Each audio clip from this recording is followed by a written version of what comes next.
Please,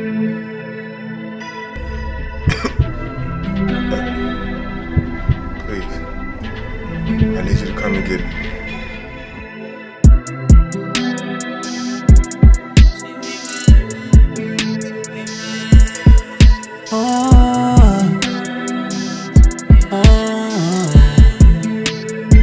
Please take me back to the start, 'cause me and distance don't get along.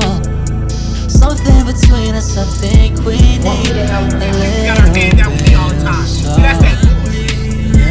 These old emotions we brought, they tied us up like a winds or not. I'm trying not to get involved. But he's our co-host. He's been on every episode just about shortly after the time you appeared. Oh, really? Okay, this should be a treat. Yeah. Nice to meet you, and I enjoyed your films. Thank you so much. I appreciate that. I'm always humble when people look at them. I really am. Welcome once again, listeners, to an episode of YUH with Lisa, Phil, and Aaron.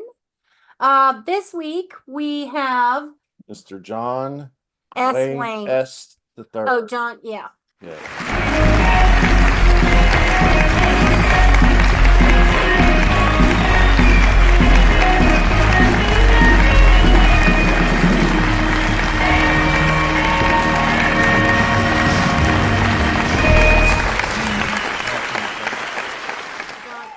Yes.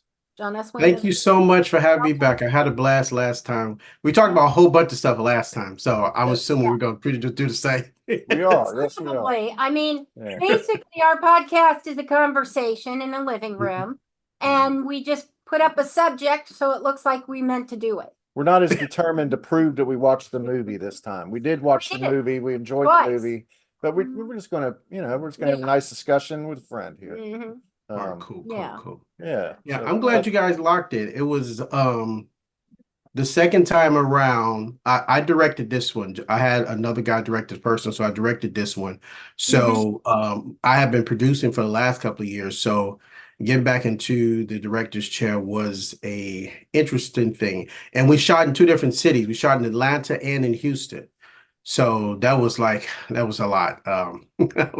Yeah. But we had a lot of fun doing that. Now, do you see yourself as a producer, a showrunner, and what do you think the difference is between a producer and a showrunner?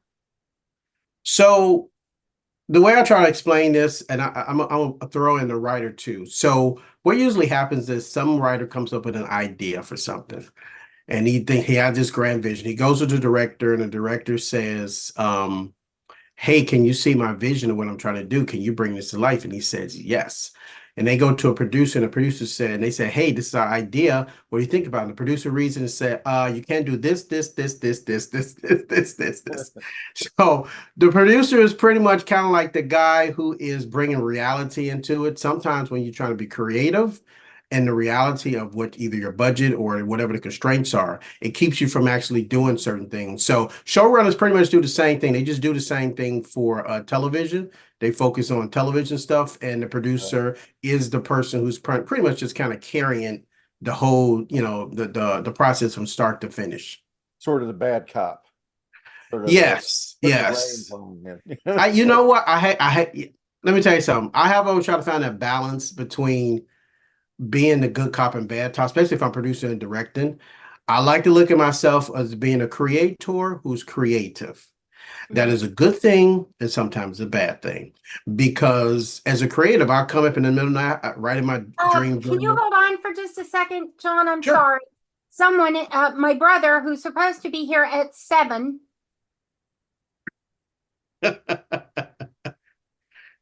Sorry, man.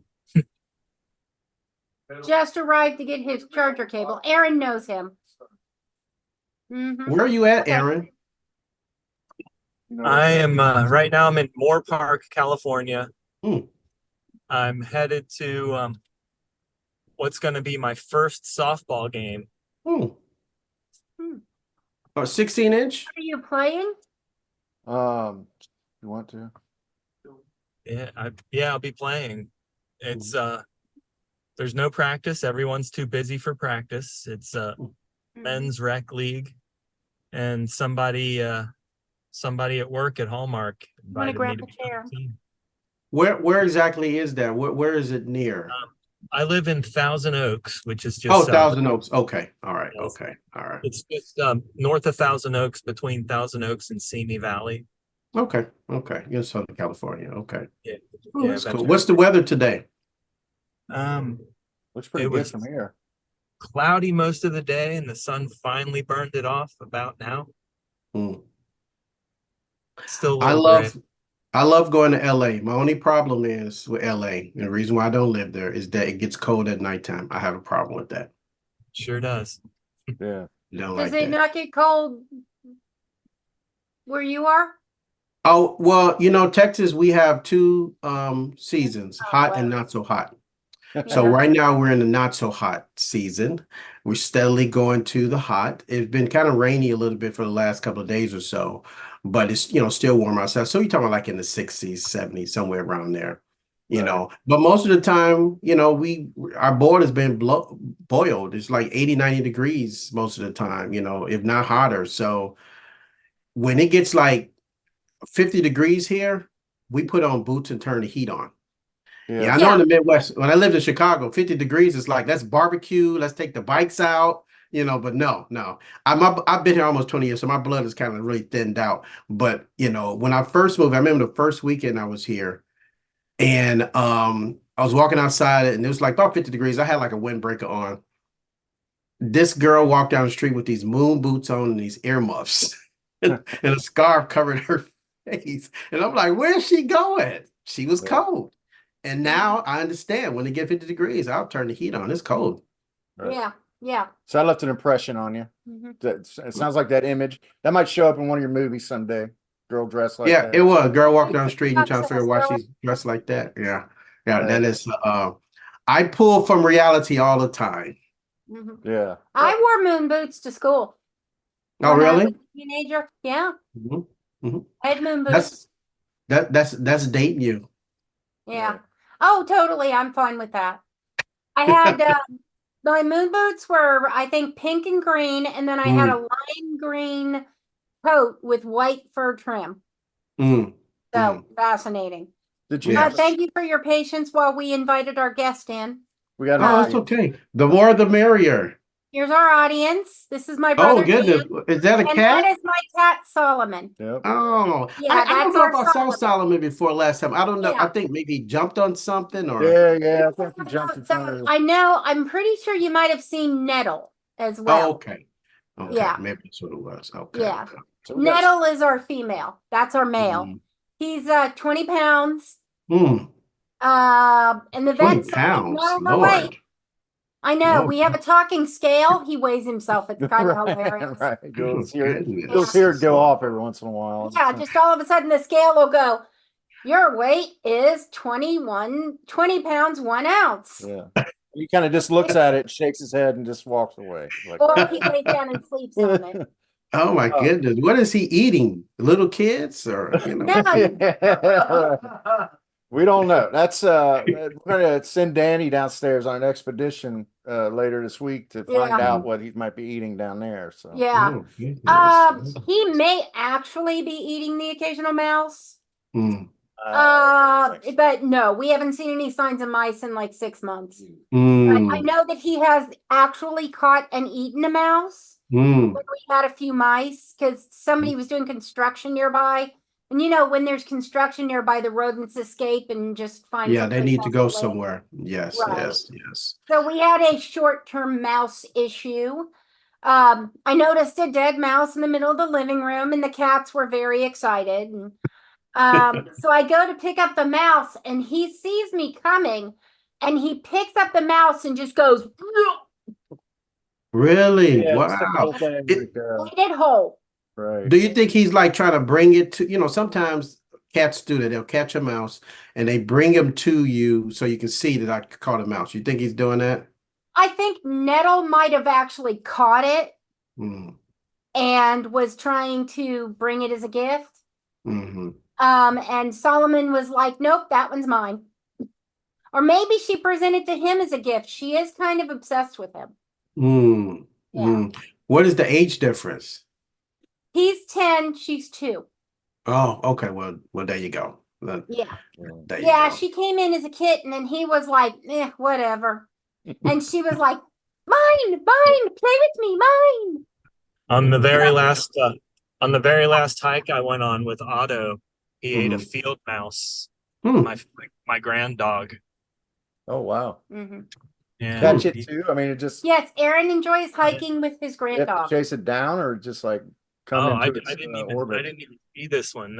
Everything was overgrown. Everything's really green right now.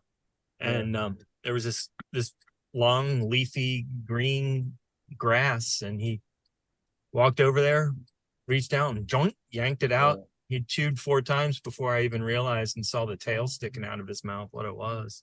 Wow. And wow. Was he hungry or he just is something to do? oh, he just every time he sees one, it's it. Yeah, he's it's a fun snack, I guess, for him. We're really I getting guess off so. the I grew up with cats. Yeah. We had lots of cats. I didn't get a dog until actually was grown, and I, moved out and I got a dog. I had a little Chihuahua. This And is that a dog, Basically, the Chihuahua is kind of the cat of the dog world. I mean, pretty much. Yeah, pretty much. Only difference is, cats don't mind. They just kind of do whatever. He was a yapper. I mean, if you sneezed or you blew, you walked past the door, he was like barking and everything. He didn't want nobody to touch me. Don't come by me. He was that dog. Cats can be unbothered. They could really care less. Well, smaller dogs can have that kind of attitude, right? I mean, it seems like they have a Napoleonic complex. Oh, they do. I really do believe that's what it is. It's kind of like my dad's dachshund. Yeah. Oh, was it like that? Oh yeah, he bit my calf. Yeah. Little bastard. Junior, you little bastard. Right? Yeah. But Junior, what he would do is he would nip at people who were trying to leave. Right, he's fine with you coming. Just didn't want you to leave. Like he really didn't want you to leave. You could sit down next to my dad. You could pet my dad. He had the jaws of like a 80-pound dog, but he was about 30. Yeah. Really? No, he was 10. Was he? Yeah, he weighed less than Solomon. He was pretty small. He was maybe 15 pounds max. He and my dad had the dachshund, and then Danny was living with David at the time, and they had a Chihuahua as well. That was Danny's dog. And the 2 dogs were fine. We would bring my cat over and they would visit. When we had our dog, we would bring the dog over to visit, and they were fine. Though it was really hilarious, and I think we might have talked about this on our previous podcast, was when the dachshund tried to hump my Irish setter. Yeah, we did. Yeah, that's crazy. Yeah. Like, what's that about? Like, what's the conversations they're having amongst each other? Yeah. Yeah, exactly. So, okay. It's all in sniffing language. Two male dogs less than 8 inches high with an Irish setter. We got high hopes. Yeah. Ambitious. They had high hopes. Yeah. They had. So Ebony Hustle too. I thought, first of all, we spent a lot of time talking about Michelle last time, right? And so we could talk more about her this time. She's very really great protagonist. I really enjoy watching her. And I was looking at her IMDb. She's got a lot of credits on. Was it CSI that she's on, or she's on? Yeah, she's been on Law and Order since she's done the first Ebony. She's been on CSI, Law and Order, Chicago Hope. I think Chicago PD too. She's been on. She's really gotten a lot of attention since that time. Right? Yeah. I think this is a good movie. Her character development was excellent. There is going to be another movie, right? So there is going to be the murder. a 3, but Michelle will not be in 3. Oh no, taking a chance there. So what we're going to do in 3, she's going to come back in 4. But what we're going to do in 3, Ebony Hustle is like a urban superhero. So I want to keep her in that realm of being a superhero. So we're going to do a movie about a girl who emulizes her. Like, look at her movies and everything. She's a stripper in real life. She's like she's following the cool commandments and doing all those things. But sometimes those things don't necessarily translate into reality. And so as much as she's trying to do that, she's living in the real world. And so she's dealing with real things. And so she tries to, what happens, this guy who is he's like her pimp and he's abusing her and everything. And she just gets fed up and she shoots him, she kills him. So now she's on the run. And so they have to figure out the case and try to figure out what happened in her situation. Eventually in the end, they, you know, find her and she tells what happened, but she's like living her life like vicariously, looking at the movies, the two Ebony Hustle movies, and kind of like living her life that way. Oh, okay. And then we'll come back with 4. You're breaking the fourth wall or whatever. Yes, right? yes, we are. Okay. Yeah. That's Yeah. interesting. You know, breaking up a little bit, and then we're going to do 4, and we're going to solve that murder mystery in 4. I think I know who did it. You think so? So we'll do a little 1, 2, 3. Well, that's what So that Philip can edit it out in case, you know. that's what I they want think you to it's, think. I think it's the dead drug dealer, the dead manager. Brian. You think so? That's where my head went, because it's something that the girl whose name escapes me right now, the deceased stripper. Oh, Onyx. Onyx, yeah. Because of something Onyx said during the recorded phone call. And one of the things that clued me into that was when he was talking about his manager to Ebony, and he said his names, and she was like, "Oh, he's got 2 last names or something like that." And Yeah, never trust anybody with 2 last names. there was a short name that Onyx Cole said right before she got like, she was like, Ebony's late, and whatchamacallit can't hear what's going on, and then she said, "Oh, there's blank," and I can't remember the name she said. Two first names that she wouldn't trust, Oh. I thought. Yeah, okay, well, Right. but whatever it was, I think it was like his last name was maybe Calvin, but she said something. She said Cal.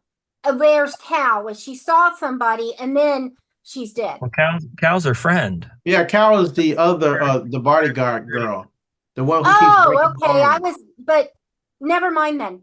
Did she really break her Never arm during mind. production? You just kind of rolled with it, or? Yeah. You was said that- what now? Did she break her arm for real, and you just rolled with it? No. So we had this whole debate about a character about, so we kept her not being able to physically do stuff, because then that mean that she would have to do something or do. And so we just made her run a joke that every single time when something really happens, you know, she can't really help her. So she's like this big bad, and, you know, I'm going to do something to somebody, but she never can. Last time it was her hand, right? You said what? Last time it was her hand. This time it was her elbow. Yes, the arm. So it's kind of like we're gonna roll with that. Eventually, in the end, what'll probably happen is that she will do something which will really surprise people. But for now, she just keeps, you know, her Talks arms. a big game, but then she comes in with. That made us think about Lift up the there's school bus. yeah, there's a show we've watched where the guy actually hurt his neck and had to wear a neck brace, and so they just worked it into the character. They made it part of the character. Yeah, I'll show you the person, the woman who plays Cal. Her name is Jessica. There's nothing wrong with Jessica's arm or her. Oh, good. I'm glad. Good. Yeah. Yeah, she's I perfect. We really enjoyed the side story of the process sermon. That was funny. Oh yeah. That thread ran The through way the whole she movie. kept having to chase him over and over again.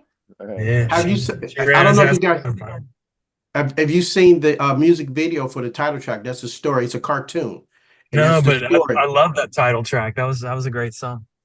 Yeah, so the title track, the music video for it is a cartoon where Ebony is running after this guy. Okay. I saw it on my phone the other. Watch that. I saw it on my phone the other day, but I didn't finish it. I was watching. I saw your link, and I watched a little bit of it. He I was going to watch it. watching it while he was driving. No, I was at work. But, Well, it seems like him and Aaron might be skilled at that. Yeah. right. Would I be able to play a little bit of that on the podcast? Sure. Yeah, knock yourself out. Yeah, that'd be great. I'm official on it. Pretty pink up on this beat. It can dribble, don't it? Look, boy, I know you want it. Better grab it before I pass it, make it drizzle on it. I'm tryna lay up on it. Ain't no blocking, baby, pop it, run a play up on it. I'm tryna nibble on it. Bitch, you wet up on this wood, now slip and slide up on it. Fuck what the crowd say. You better hustle, we gon' tussle, it's some foul play. Yeah, don't want no fast break. You better take it to the hole, put me in the paint.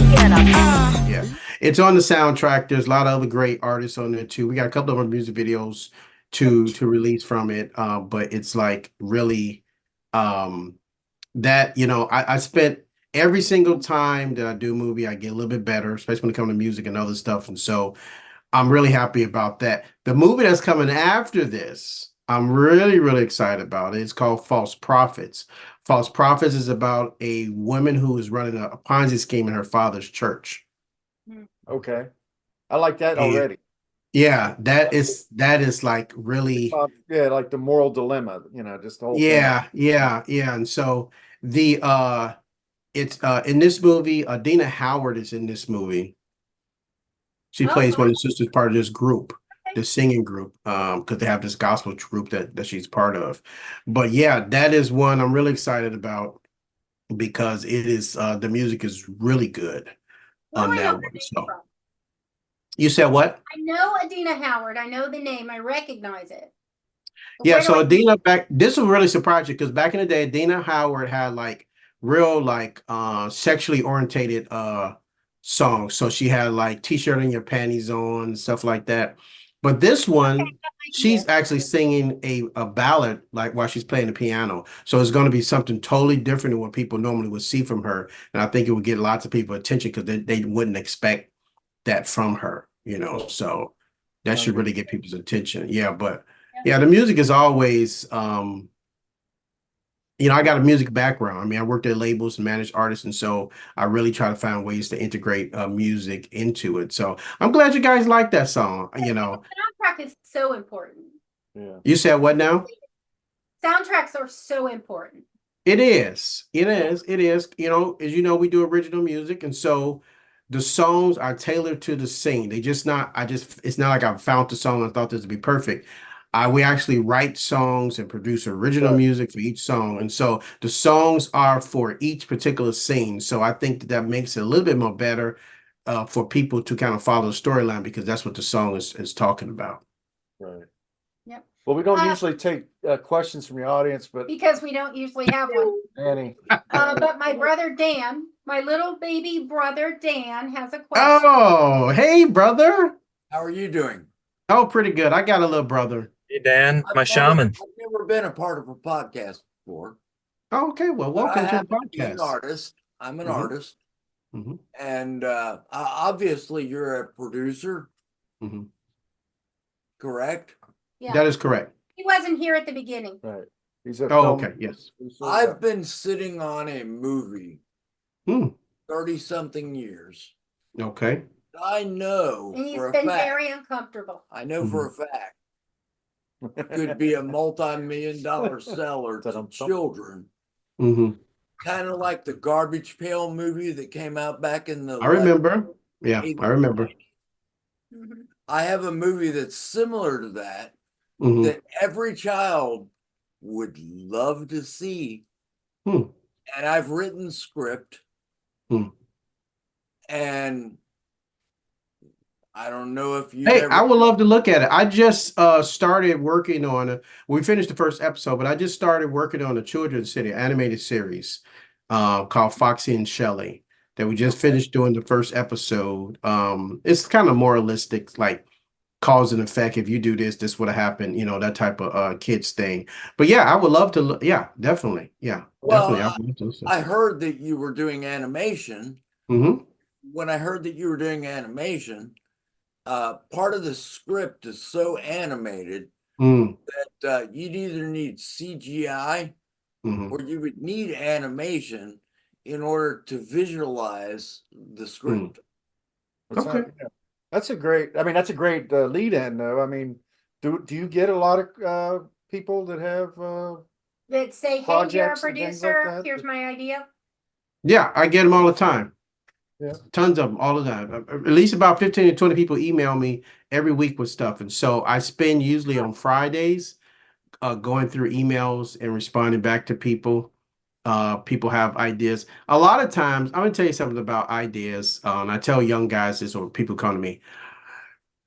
Ideas are not so much about how great they are. It's really about what they're buying at that particular moment. So I can go and get the best morning show in the world that everybody thinks I show to is great. And I go and take it to a network and they say, oh, this is great. But we're not buying those type of shows now. It's almost kind of like sending somebody to the store to get milk and bread, and they come back with butter because it was on sale. And it's like, thank you for the butter, but I need the milk and the bread. That's what we need right now, you know. And so that's usually the way it works. So it's a matter of, there's some people who have ideas and concepts that they've had for 25, 30 years, and it just wasn't the right time. And then somebody comes say, you know what, is the right time for that right now. You know, so he might have something, you know, that he's been holding in his pocket for a really long time, and this might be the right time to do it. And also, too, if it's animation and CGI, technology has advanced so much in the past 20, 30 years. You know, I think about, you guys remember when they did Roger Rabbit, we thought that was the best thing since sliced bread. Yeah, that was amazing. You know, yeah. Now, you know, they're making people talk that, you know, and do crazy, you know. So it is a lot. Most amazing thing was the licensing. They were able to get, you know, Mickey Mouse and Bugs Bunny and everybody on Woody Woodpecker. All that's right. Yeah. I don't know if that'll happen now, because people just look, you know, control that IP. But yeah, that was a big thing back then. You're right. It costs a fortune to secure. Kind of like the Golden Globes. You got TV and movies. It's wow. Well, that sort of leads into another question. Mickey and Bugs had to have the exact same number of screen time, you know, seconds, and the same with I think Donald Duck and Daffy Duck, and you know, it was like that. Yeah, but it probably costs a fortune to do that now. Yeah, cost a fortune then. Yeah, then too. Yeah. Okay. The intergender basketball league, or what was it called? The GMGB. Global Mixed Gender Basketball. Mixed Gender Basketball. I thought that was awesome. That was. It's actually a real league. It's a real league that exists. Yeah. It's a real league. And the fun thing about it, that airs. Yeah, they have 9 teams around the country. Each team is owned by some comedian or celebrity. Like the one in New York is owned by Ice-T. The one in Houston is owned by Monique and her husband.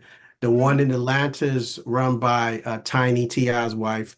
And then the one in Miami is owned by Trick Daddy. So all the 9 teams all owned by someone. Now, the fun thing about this is going to be very interesting to people. I'm going to New Jersey rather, to direct a movie next month. And it's about how the GMGB got started. It's loosely based on how it started, not exactly, you know, has some creative license in there. But it's about, you said what now? It's more inspired by the story. It's the story, but then, you know the thing about it, real life is not that exciting. You know, we have the LF flair to it, you know, because it's actually somebody's story, and then we kind of like add some stuff to it. But the story is called Balanced, and it's about this guy who's trying to start this mixed gender basketball league, but his life keeps getting in the way. He can't pay his bill. He owes everybody.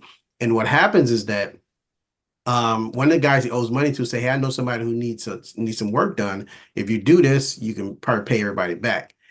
What it is that he needs some, you know, it's a job for the mob. When people in the mob get hurt, they can't go to the doctor. They have to have a doctor to come and work with them. Right. So this doctor, Dr. Chevy decides that he wants to have a come to Jesus moment and just spill his guts. He wants to tell everything. He's going to go to the FBI and just tell his story because he wants to have peace with himself. Well, they can't have that. So they send this guy to go, not to kill him, but just kind of rough him up. He realizes that that's not really his thing. So he gets his brother and a friend to actually go and go rough him up. But when they went to go try to do that, the FBI is there telling the guy, hey, you need protection because the mob is going to come after you. And he's like, no, I don't need it. Don't worry about it. I'm going to be okay. So they go back to the main character and say, look, we couldn't do anything because the FBI is there. I don't want to go to jail. And the guy's like, screwed. Now the mob is upset because it's about to do this at deposition. And what happens is that just a stroke of the universe, just the way life works, The doctor gets in his car and he has an accident in New Jersey Turnpike. Just has an accident, just life. Nobody have to do anything.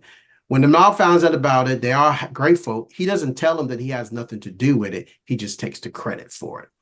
And so now the guy who hooked him up with the mob and everybody's happy, he say, I know somebody who can help you start your league.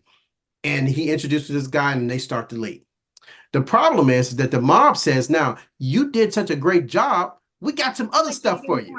Oh, and yeah, he's like, yeah. oh, no, that's a one-time thing. And he's like, oh, that's not the way this works. Right. Once in the mob, you're always in the mob. You're not getting And out. so, big, buddy. yeah, so You're now he has to a balance main these member. lives and try to figure out what happened. So his girlfriend, she's a bit of a spiritualist, and she's upset because he's so stressed about it. He wants to get the league started. The first game is about to come. So what she decides to do, she finds this book of spells and casts this spell on him. The spell is supposed to do is to give you what you need at that moment. And so in her attempt to hurry up and do it, she kind of missed some steps, but she does it anyway. So they start the basketball game and everything's going fine. The mob is coming in to talk to him. The FBI is coming to the arenas to talk to him. This other guy, everybody's coming and he doesn't know what to do. And so he's kind of stuck. And then the lights go out. The lights go out and so he runs out. He runs out. The girlfriend sees him. He's in the parking lot and she's like, JJ, I have to tell you, the guy's name is JJ. JJ, I have to tell you, I did the spell. I don't know what kind of side effects that's supposed to give you what you need at the particular moment. Do you guys remember that episode? This is a good way to explain it. You remember that episode in The Twilight Zone, the old black and white ones, where the guy was on the corner with the cart and he wanted to give, he kept giving people what they needed. He said, this is what you need. This is what you need. And that one guy was bugging him. He's like, I don't have anything for you. He said, you better give me something. He's like, I don't have anything for you. So he forced him to give him what he needed, which is those pair of shoes, those slippery shoes that he eventually slides in the street and he gets hit by a car. And then the guy that he gave the comb to combs his hair and does the interview. So this is kind of like that whole idea. It gives you, so at that time, it gave him what he needed. He needed a costume. So all his hair is on his face. Yeah. So every single time, this is actually, I should also say this too. This is a television series. So we're doing a movie of the week and we're going to television series. So every episode will be him for the first season trying to live with the spell she's put on him and him trying to figure out how to reverse the spell. After the first season, she realized how to reverse the spell. Now he has to make determination if he wants her to do it or not. In the third season, she actually takes the spell out and then he has to come to terms with the decisions he make and balances his life and not getting people to push him to do stuff that, you know, he doesn't want to do. So it's a balancing of everybody's relationships and how you deal with people and how you do things just for yourself, not for other people. Right. Cool. Well, that's interesting that It you take sounds interesting. the supernatural element and kind of build something from that, you know, the spell. A lot of science fiction is like that. Well, yeah. Yeah. He would know he don't watch it. No, but that's science fiction I like. He's not a science fiction That's the type person. of science fiction I like is the one that That's where you and I connected. Sort of. Yeah, so because you like Doctor Who too. So yeah, yeah. You don't like science fiction? What is your genre? What No, is and it? I don't want to be that restrictive. It's not that I don't like. He works IT. I don't have he to. enjoys He's a nonfiction guy. He likes historical documentaries. I like biography and stuff, but I do like some science fiction. Of course, I like good movies. I don't care. I don't care what the genre is. You know. And there are a lot of science fiction movies out there that are not what you would describe as good. I watched Aliens recently and really enjoyed that. Yeah. I didn't think I would. Yeah, but it was very, I mean, it was a really good movie. Yeah, he watched it for our 1986. Yeah, movies 1986. But you know what movie most sci-fi people like that I do not like is what is that movie with Harrison Ford, the Blade Runner? Yes, I can't stand that movie. I've never been able to see all the movie. Maybe the first 20 minutes, after that I always go to sleep. Weird. Yeah. Okay, so I like Blade Runner. Too long. Oh my God, I thought I was alone. I just don't say anything when people start talking about Blade Runner. I just go, yeah. It's so long. I don't know. It looks beautiful. It's a beautiful picture. Especially the stored version. Whenever it says visually stunning in the description, my brain automatically goes to boring vista. But Well, I thought it takes longer to watch the movie than it does to read the short story. You know? Yeah. I'm pretty sure about that one. So that means I never saw the new one either. I've never seen The what is new it? one is actually a little bit, it's not as, I stayed away. What was the one with Angela Bassett? I really liked that one too. The one where they could read people's minds and Scanners? No. Angela I shouldn't Bassett, bring they it. I read shouldn't. minds. Yeah. Was she one of the people They could read minds? people's minds and they could predict the future of somebody, you know. Was it like a dreamscape situation? Yeah. Never. Huh. Yeah. I'll have to look Anyway. that up. Yeah, I'm curious now. Yeah, y'all discuss. I'll bring it up because I'm pretty sure that you'll know it when I bring it up. Okay. That's like that Luke Besson movie. Was it 1,000 Worlds? What's the name of that movie? Luke Besson did that movie, Planet of 1,000 Worlds or something like that. Beautiful. Yeah. I don't think I know that one. Let me see. What is it called? Luke Besson. So I'll fill some time while you guys are Strange Days are vamping. Valerian, the City of 1,000 Planets. Oh yeah. Okay. Okay. Go ahead, Aaron. Sorry. I forgot my cleats. I have to head back and then come back again. Oh, more drive time. Goodness. Is that far? Are you far? It's probably 12 minutes each way. Oh, okay. Okay. All right. Okay. So Valerian, Planet of 1,000 Worlds. Beautiful. Okay, I remember that. Very beautiful. Yeah. It didn't financially do well, but Luke Besson, the guy who did it, what he did was, because he's done lots of other movies, he went and pre-sold it all over the world, got like a lot of money, almost $1 billion or something like that. And he got all his money, but the movie didn't make any money. The model he had was really great, and it's a beautiful. I'm saying this movie because you said about something visually stunning. It's beautiful. I knew the story, and I saw the movie, and honestly, it didn't excite me. And like I said, whenever I hear or see visually stunning, I think it's just going to be pretty. Like it's making up for shortcomings in the story. It's kind of like they emphasize the teenagers so much in the advertising. So I didn't think it was bad in any way, but I also didn't think it was epic. And what did you think about I'm sorry, cut you off. What did you think about Fifth Element then? Loved Fifth Element. Okay. Loved Fifth Element. That looked great. Not only was it visually stunning, it had a great storyline, lots of surprises.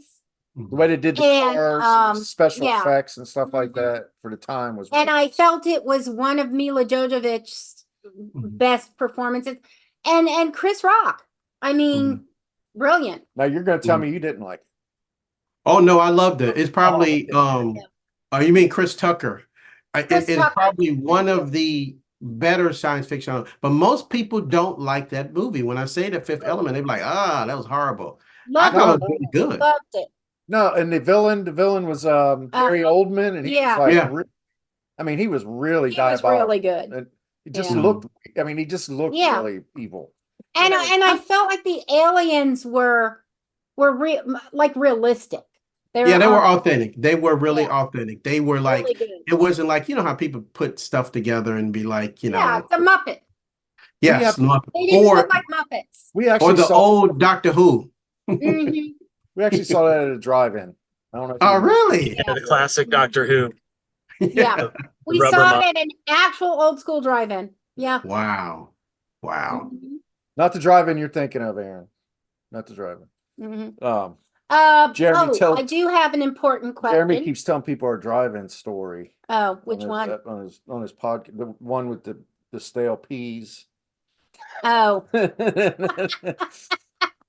We were at the drive-in. Well, We're in a panel van. You don't have to tell the whole story. Just know And that there was the song Heat Wave some brought this lunch. story out of them. That's all. We had left some lunch in the van, and we could smell these old stale peas from a previous lunch. Yeah. And we didn't know what the smell was coming from.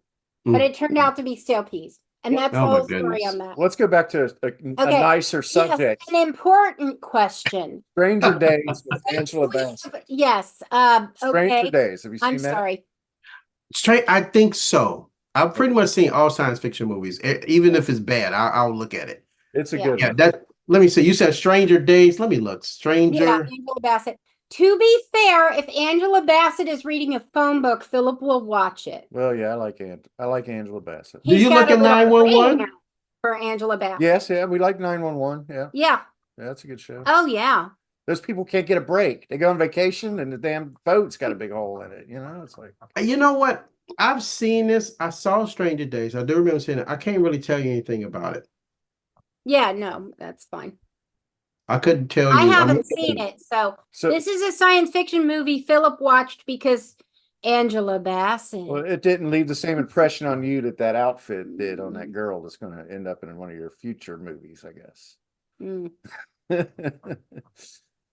So Yeah, I'm missing that. It did not leave an impression. The movie did not leave an impression on you. So. Mm. I'm gonna have to go back and look at it again. The tagline says a sexy kinetic thriller. It is. I would say so. Yeah. But it's about being able to read people's minds. I'm in. To read people's minds and actually Angela, she's like a really good action. It's a good action role for her. You know, there's the end of the movie results in a big chase through like a carnival or something like that, and she ends up catching the bad guy, and it's just like it's a really good movie. Really good movie. Okay. I remember the cover. I just don't remember what happened in the movie. I'm kind of that's Apparently Angela Bassett gets him. She gets her man. So now I'm gonna have to look at it again. Yeah. I'll have to look at it for the first time. Get back to us. Now, the really important question. I believe there have been 3 Doctor Who's since we last spoke. The one ended shortly after. Then we had I believe the female, and now there's a new one. Where are you on the female Doctor Who? Do you think it was her, or do you think it was how they handled it? So, you know what? COVID messed up just how we get Doctor Who. Yeah. So it kind of like, when you don't get we're looking at it at a certain time. It just kind of like before COVID, we were getting like Doctor Who. It was like almost every couple of months. It was Doctor Who, Doctor Who. Then after that, it's like I think almost a year went by, and then they went. Then I think one year we only got the Christmas special. We didn't get nothing else. It was so. I understand they're trying to. This is my problem with the whole new Doctor Who. This is just my problem. What I loved about Doctor Who was the cerebralness of it. That you just couldn't just like, oh, look at this episode and know what's happening. You really had to know why people was doing things. I loved it. I feel like I was part of some kind of special club that, you just couldn't sit down and do it. Now they're making it so much that all the episodes are pretty standalone. If you don't know what's happening, you kind of follow along. I don't necessarily like that. I don't. So it makes it too. Even though now it's streaming on Disney Plus, even though this has nothing to do with anything, just because that's what So I'm okay. I'm okay with that to a degree. But I think they're just trying to get people's attention. It's almost like, did you guys ever look at what is that show? It was about the devil, and it came on Lucifer. I think Lucifer, yes. So when Lucifer was on network TV, it was great. But do you remember the first season it went to Netflix? I did not register the difference, but I think I know what you mean, though. Yeah, it was just kind of weird. Yeah, it was changed. like, what is this? What is this? So that I guess after that they worked out deals with the other actors, and the other actors came. But before that, it was like all these people like, who what does this have to do with anything? I'm Right. confused. And You I think went that through they- the first season. Do you think that What'd you they say? felt like maybe they could get away with more Netflix, so they had more to play with, and all of a sudden they're going to start employing elements that maybe they wouldn't have been able to on network TV? I mean, Probably so. Like actually showing him having an orgy as opposed yeah, to like more implying it. sexual content, more violence, more. And I get that, but you need Lucifer to do that. Yeah. You Yeah. know, you need Lucifer. I really liked the forgotten son aspect of the storyline. If you really look at it from that point of view, and if you think about him as the Lord of Redemption instead of the Lord of, and I like the idea that if you're in hell because you think you can't be forgiven yet. And until you forgive yourself, no one's going to forgive you, This is true. Yeah. So as the I story like went that on, aspect. I did like that. I mean, that we played with that. I mean, it's the idea that anybody can get redeemed. That was the idea they really was pushing. That if the devil can get redeemed, that anybody get redeemed. I feel like one of the places where they went off was when it started kind of intimating that there was something more to her, that she wasn't just, yeah.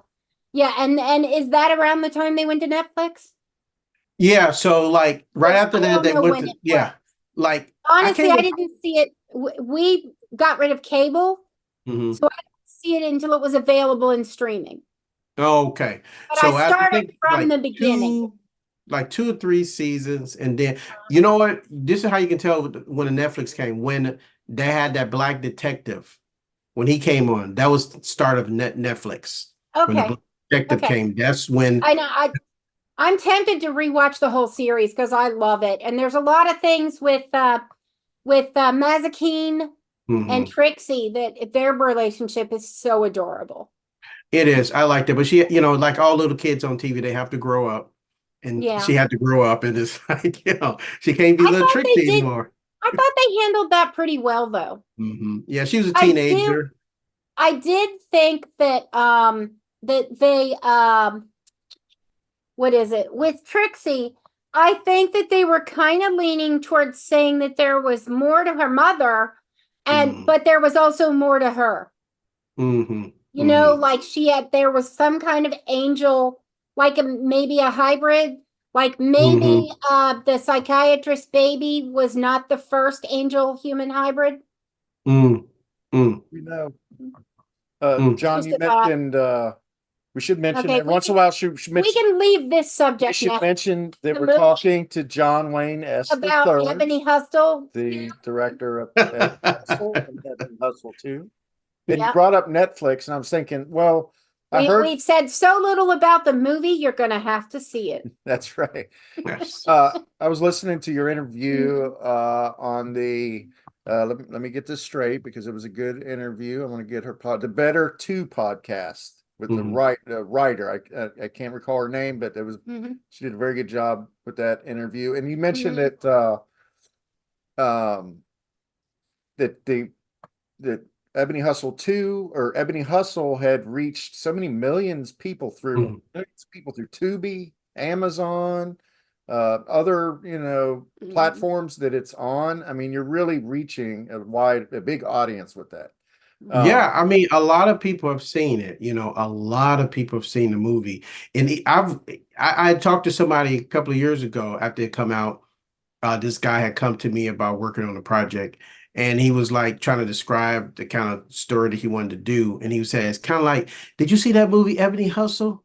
And I said, "Yeah, I did see it." He said something like that. I said, "Really? That's my movie." He's like, "That's your movie." He's like, "Yeah." He didn't think about, he didn't realize that. So yeah, a lot of people have seen it. It blows my mind when people talk to me and they have conversations about it and things they say about it that, a lot of people have seen it. It's amazing. Yeah. It's amazing. And the fact that, especially the fact that they don't realize it's necessarily yours and they're saying good things about it, that's even better. That's even more of a compliment than he's not like trying to, shine one on. Right. Right. He's you know what? The thing about Ebony Hustle, I've done other movies outside of Ebony Hustle. I know people know me for Ebony Hustle, but I've done some other stuff. But yeah. it's amazing because it's that movie that I didn't expect to. I mean, obviously, I wanted it to be good and I wanted to be received well, but I wasn't expecting the type of attention that it did get. I really was not expecting that. And so it Yes. kind of took me by surprise. I wanted to do well and I thought I was going to do well, but the fact that people refer back to it a lot and then people start to talk about it, just like you were talking about how you were like dissecting it and everything. That always amazes me when people do that because a lot of times, beyond you, I don't be thinking of all that stuff when we writing it. But people see something and they grabs onto the story, they can relate to it. And that is always endearing that people can find themselves or someone like them or a situation that they can connect with. So I'm always endeared by that. Yeah. Well, and we've had other people and other movies on, and we do try to at least have some knowledge so that A, we've seen the movie, and B, we're not trying to just slough off and be slugs. Yeah, But at the same time, it's not we're not trying to always just as pay it. enjoyable. We're not trying to just pay the rent, man. Yeah. Yeah. That's right. We're not as- No, I understand. I We want appreciate to that. enjoy what we're doing. I I thought do. that joke was great. You mean the I try to- landlord? I said, I try to, when I go on people's shows, I really try to, support them and look at their stuff. And so I can refer back to things they do, or if they wrote a book or something like that, because that's important. I mean, we're all connected. We all want to support each other, do stuff like that. So I try to do the same thing and support. So I'm appreciative when people do that. So I try to do the same thing because I've seen you guys grow from just you two and then multiple people. And, I've seen you guys grow over the years. And you guys are doing a really good job. Oh, thank you. Thank you. Very Thank much you. appreciated. Mhm. I saw something today where there was a scene from The Godfather that was heavily circulated before the film came out. And it was a scene with Michael seeking revenge on the assistant who allowed Apollonia to be killed, I guess, when he was in Italy. Right? If you know that part of the film, and it's like Apollonia is his wife. Yeah, his Okay. wife that he I just fell want in to make love sure. I with, have seen the movie twice because I'm married to a male. well, he fell in love with her when he went into exile to Italy because he had killed the police lieutenant. Right. One of his wives. Yeah, she was assassinated, right? By Yeah. anyway, so that scene is a scene you wouldn't even recognize it if you knew the movie the way that a lot of people do, because he's wearing a fedora and he's looking like Al Capone or something. He's looking like a real gangster with the Tommy It's not gun the Michael you think of. and stuff like that. And you think of Michael as being more suave or more subtle or whatever, but it makes you wonder that when as a filmmaker and you see the whole scope, you see all the stuff that hits the cutting room floor that doesn't make the movie, and the movie in a way that nobody else does. I mean, nobody could possibly spend as much time, editing the movie, getting it together. I can see how you must have a much different perspective on the art than the viewer. And the schlubs who just watch it like us. Yeah. So I mean, how do you take criticism, knowing that maybe minute question. Art is a subjective thing, so when we're in the process of shooting something, even though I've spent a lot of time developing characters and write down these breakdowns of what they should do and how they should do it and their birthdays and all that stuff, when we're actually shooting, sometimes the things that you actually want to do, it just doesn't work well on screen. So you have to make adjustment. And the thing I always tell people is that if we change something, the only people know is you and I. So me, the director, the camera guy, nobody else will know. If I tell the actor to do something different, it's okay. At the end of the day, people are going to be presented with the idea that I put in front of them. They won't really have an idea, or they should have did this. They really don't know. They only know what we put in front of them. So I look at as it's a being art. This is just my interpretation. It's not the correct interpretation. It's not, because we could have. If somebody come to me and want me to do the Titanic, I could do the Titanic. It's not going to be exactly the way that everybody saw it. It'll be something different because I'm coming from a different point of view. But that's just what it is. That's why we're able to, You go to the grocery store and there's an aisle full of paper towels and toilet paper. They all do pretty much the same thing. Right. It's just their interpretation of it. So I'm okay with criticism. It doesn't really bother me. I'm open to people's ideas of if they say, you know, why did you do that? And we could talk about it, or I may have saw it differently, you know. So I'm okay with that. I don't have a problem with that. The thing about it, now this is gonna be my producer. This producing side of me talking now. If somebody likes it or not, it doesn't make a difference. I get paid by the stream. So the only way you don't like it, you got to look at it to tell me you don't like it. So it just really You already got it. Hey, You already got him. yeah, it doesn't make a difference one way or the other. Now, from the creative side, I do want to hear what people have to say, because it makes me a better filmmaker. When people tell me something, it makes me better. I try to do better every single time. Well, at least I hope people see growth in the things that I do. That if I did this time and like somebody said, well, I didn't like the sound right here, and I say, you're right. And then sometimes too, this is one of the key things I get a lot of filmmakers who have films on their computers right now and won't release them, is because sometimes people don't know how to just let go. There are things of Ebony Hustle 2 that I don't necessarily am happy with, but I had to get to a place to where I'm okay with it. And whatever if that's what they're going to criticize me about, I'm okay with that, and I can move forward. If not, I can still be working on a movie right now. Right now, there are some things that I can still be working on there, but yeah. But there's got to be times. I mean, when you're writing something, you have to do. You're on your 8th draft. At some point, you have to go stop. Right. Yes. I mean, there's got to be points where somebody will say, "Oh, I wish Ebony would have done that. I wish she would have smacked that guy when he said that right there, because you know he was out of line or whatever." And it may be that, well, I had that in the film, but I can't make a 2.5 hour, 3 hour film to put everything in it. Yeah, it's like, you know, I have a I movie want to now say Judy Bloom, who says that in her head she's rewriting her books when they're in movies. You know, I'm sorry. Go ahead. But you know what? When somebody, especially when it comes to books are really long, and so you can't put everything in there. You have to really kind of pick and choose, and so you have to make a determination of what. It's like the new color purple. Now, most people should know that there's a big, thick book that they wrote for this. It's a big book, and there's so much stuff in that book that is not in the movie. I am kind of like weirded a little bit when this new version came out, and people came out of the theater say, I didn't know this is a musical." What do you mean you didn't know it was a musical? Pretty much everybody in it is a singer. What did you thought it was? They didn't, you know. So there's a lot of stories in the book with this lesbian relationship. There's a lot of stuff in there that is not in the movie. The one movie I am looking forward to seeing, because I read the book and it's probably one of the best books I've read in a long time, is Wicked.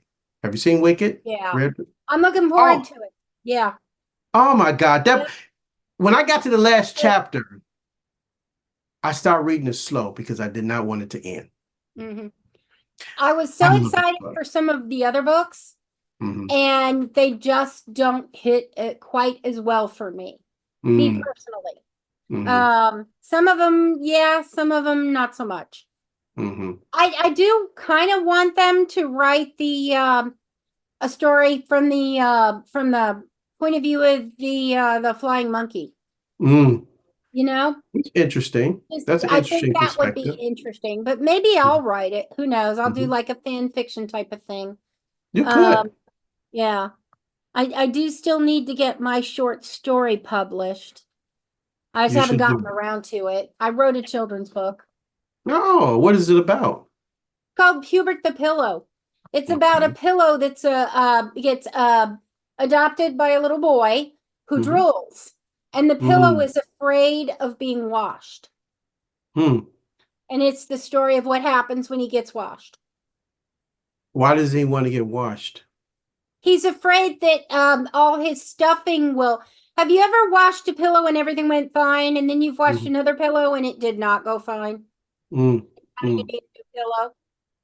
He's afraid of change. He's afraid of... Yes, you can bring that in as a parable. But it's just he's afraid of being washed and you know, being flat and then not being with his adopted boy anymore. Winding up in the trash, man. Yeah. That's cute. I like that. Do it. What you waiting for? I already wrote it. I don't know, fear. I guess fear holds me back, or lazy. I don't want to say laziness. It was actually very good. It's downstairs. Yeah. I'm pretty sure it's downstairs. Okay, we got to find We'll it. get it. We'll get it. I thought it was in the file cabinet. Yeah. But yeah, it's really cute. One of the things that's cute about it is it's not on the computer.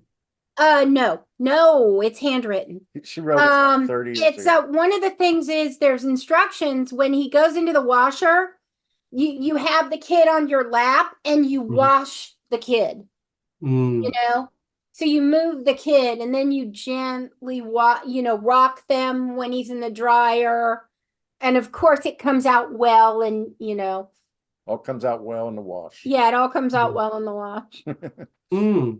I think little kids will really buy into that. I think that, the whole idea of something different, something change, it's okay to let go. And, I think it's a good story. It really is. And somebody's sitting somewhere dealing with that dilemma and they don't have a book to read to get them through it. And they're waiting for you.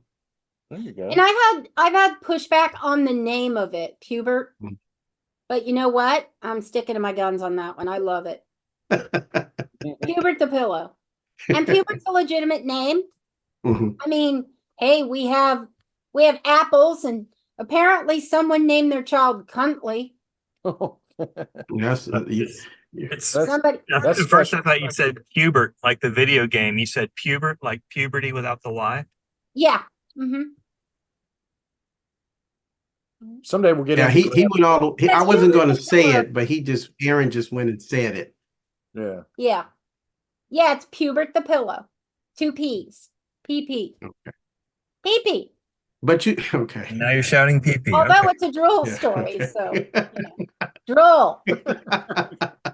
Droll, I said. But you know what? That would get people's attention. That definitely would get people's attention. It'll be like, Charlie Brown was originally written for adults. It was an adult cartoon. It wasn't for little kids, even though now little kids adore it. But it could be, it could be something, I think it's a workable thing. It really is. I really think you could do it.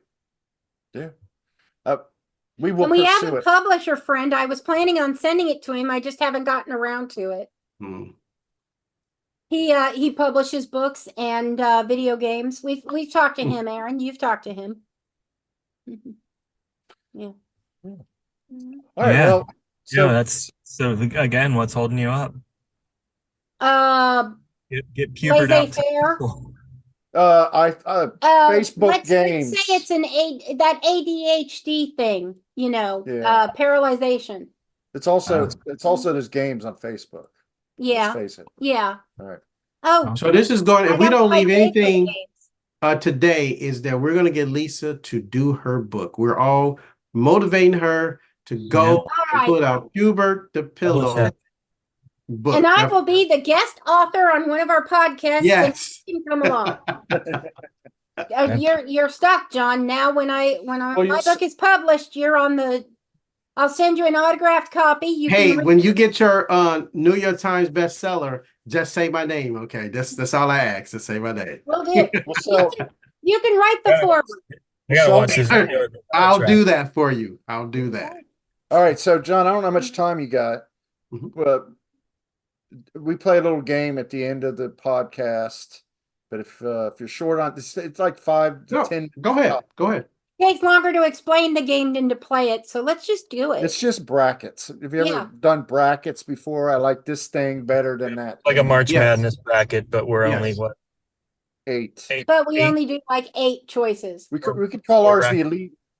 Is what we could start with the elite 8, I guess. Okay, so what we did is Aaron and I came up. I came up with a movie, and then Aaron came up with a counter. As movies he had seen, and when I read them off, you, Lisa, and Aaron will participate, and I'll just be the game show. I'll be your Wink Martindale for this. That way we won't have ties. Yeah.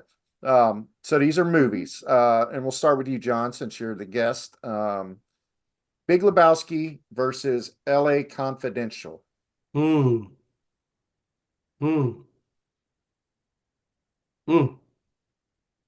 you can have one pass. Oh, really? per that's the new rule. It's a new rule. You can have Okay. one pass if you don't want to go first. Well, I'm a Big top. Lebowski. Okay. Yeah. There you go. All right, Lise, what do you got? I'm going Lebowski too. It's more fun than LA Confidential. Mhm. Let me put it this way, LA Confidential was visually stunning. Well, I will say that my pick was Lebowski, so Aaron may go against Lebowski, but There's no way. No, I'm wearing a Lebowski shirt right now. Oh, there you go. nice. So there you go. All right. Yes, the dude yeah, abides. but yeah, LA Confidential was my counter. Oh, okay. It's a good film. If somebody passes, then I can vote to break the tie for that one. But All right. the second square off in round one is Jackie Brown versus Bad Lieutenant. Hmm. Hmm. Hmm. Jackie Brown. Yeah, when he shoots her in the parking lot because she won't shut up. I pictured that as myself, you know. Which one? And Jackie Brown. No. Of course. Seen Bridget Oh, Fonda which go out like that. The one that gets shot for not Oh, shutting up. oh, no. Bridget Fonda. Yeah, the Bad Lieutenant, it's so on point. It's literally just a guy who's a bad lieutenant. Harvey Keitel. Yeah, he does a great job. But He's Jackie playing his Brown, part. I feel like it's a better overall film. Okay, so that's so Aaron. Aaron, are you gonna? Oh yeah, Jackie Brown. Jackie Brown. Okay, so Jackie Brown. All right, the third matchup of the first round: Aliens versus Donnie Darko. Mm.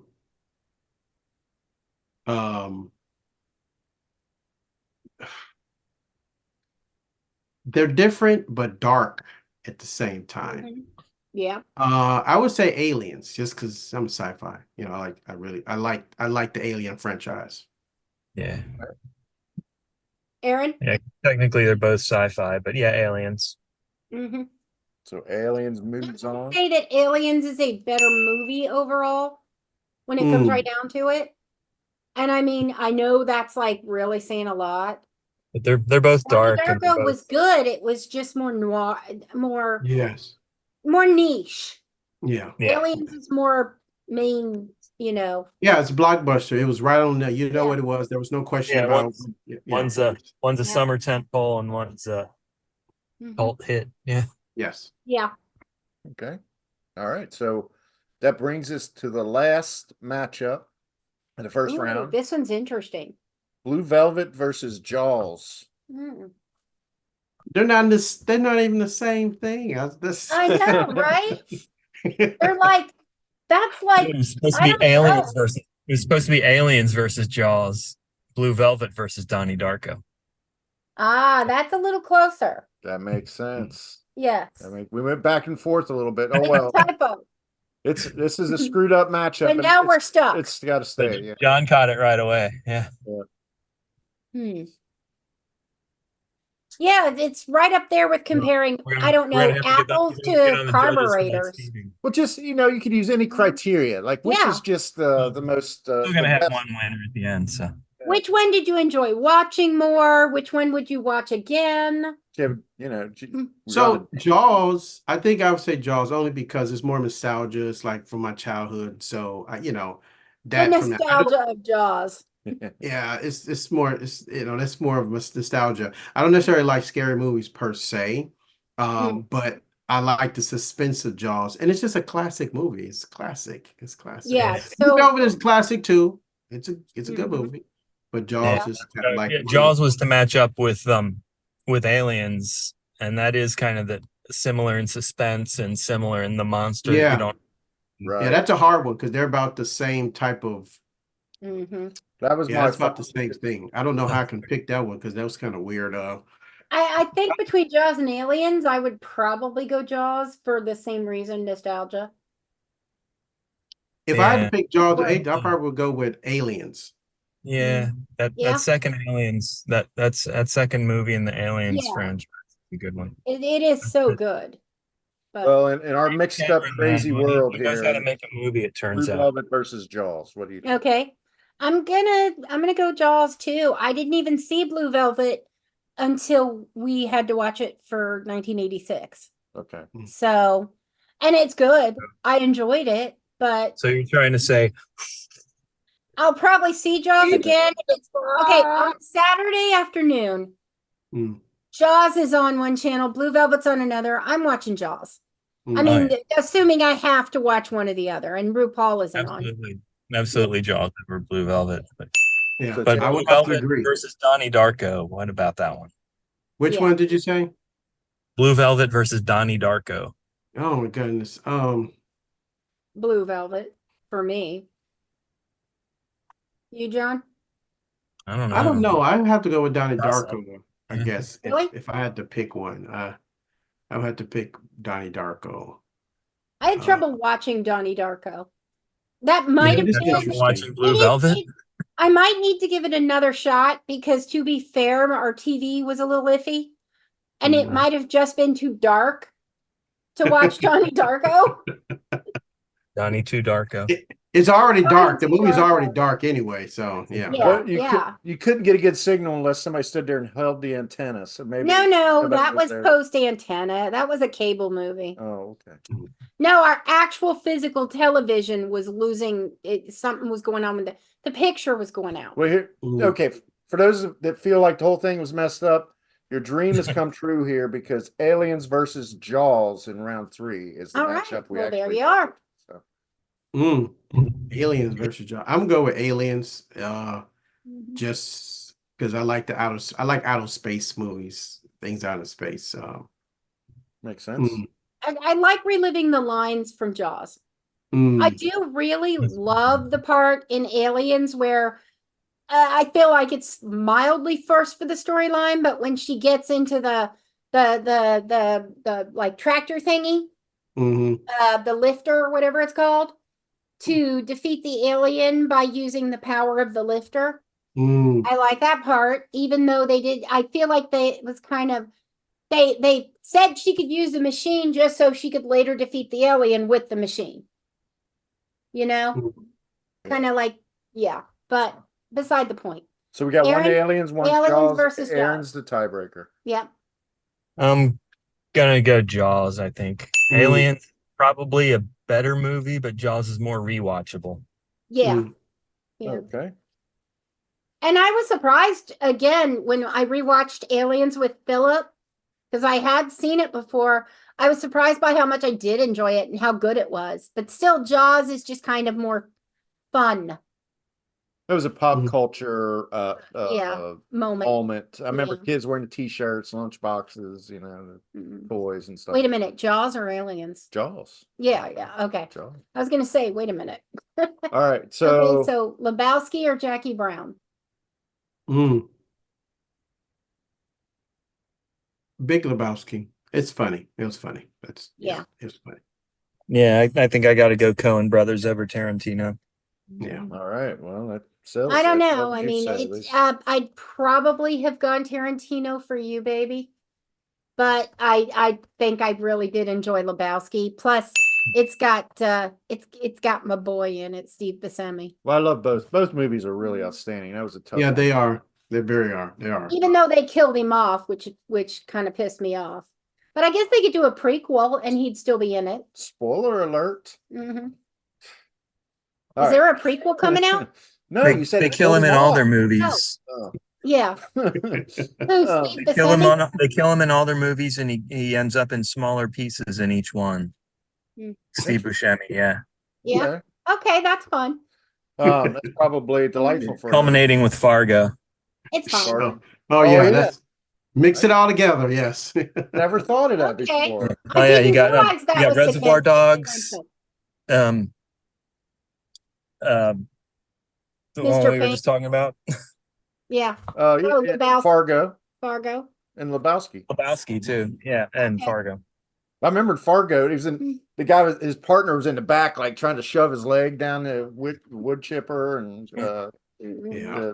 the cop came up on him. Okay, so here we go. Our final. Jaws versus Big Lebowski. Oh, You see, this is why it's hard. We're going to need a bigger boat. oh goodness. That still makes me laugh. Say it. I gotta go. I'm gonna go. Yeah, I'm gonna go to Lebowski too. Just the funny part. I just like the funny. Yeah. It's funny. We can't have Big Lebowski participate without winning. I don't think. Not with Aaron on the show. So, all right. So there's our best, right. the best movie aside from Ebony Hustle 2 of the podcast is Big Lebowski. All right. All right. That's worth a rewatch this weekend. Yeah. There you go. And I think that's better than our previous thing, which was just asking people how many bathrooms were there on the Death Star. Well, that was the first question. I meant to come up with a new clever question each episode. Right. Like, and you're welcome. Well, to What do you think, John? You said what? How many bathrooms are there on the Death Star? 1? That is one of the. Actually, 0 is the most popular answer, but 1 is good too. Yeah. Yeah. Okay. Because I guess the clones don't need to go to the bathroom. No. I think Aaron's scheduled for right field here. So Yeah, I got no. They just go to Darth Vader and he mentals it out of them. Yeah. All So right. they're all holding their pee right now. They're still holding it. right. That's why they're in such a bad mood. Well, you would think. Yeah. Kinda holding mine. All right. Why do you think Yeah, they're evil? nice to They meet get you. out of the bathroom. Lisa, Phil, great to see you. I'll see you in person next week. Ebony Hustle 2. Yes, looking forward to it. Tubi, Amazon Prime. The couch is long enough John for Wayne you S. if the you need it. third. It's been great having you back, John. Thank you guys. I always appreciate it. I love the banter. I love the talking. And until next time, stay focused. Okay, All right. social. Twitter, Yeah, pod. Instagram, Yeah, pod. Facebook. Yeah, pod. So let us know. Hit us back. Have a great week.